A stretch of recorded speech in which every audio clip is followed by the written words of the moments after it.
Ero qui in sede e alle 11, mancava poco alle 11, un giornalista mi ha chiamato che veniva a intervistarmi per questa menzione di cavaliere.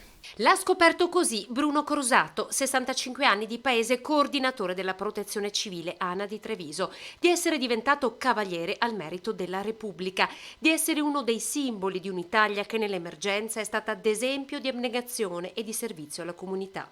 È stata una sorpresa per me e anche per altri volontari che erano qua. Responsabile della colonna mobile nazionale degli Alpini, lui che ha servito la sua comunità e con la sua squadra di volontari ha rimesso in piedi in soli 5 giorni l'ospedale di Valdobbiadene nel Guicciardini.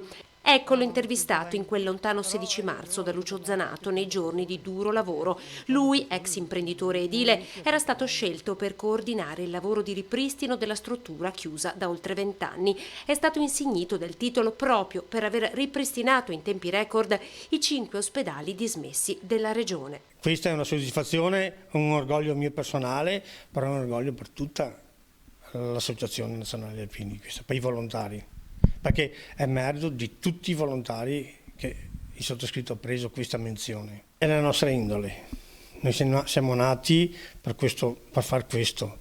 Siamo orgogliosi anche di far parte di questa Associazione Nazionale Alpini che per motto ha di donare, di dare agli altri. Dal primario all'infermiera, dal prete al vigilante, Bruno è uno dei simboli, insieme a tanti altri insigniti dal presidente, della lotta al coronavirus, uno degli eroi della pandemia.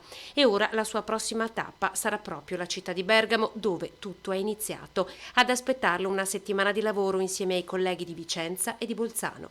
Io sarò il capocampo di questa squadra, di questo periodo, a Bergamo presso il nostro ospedale.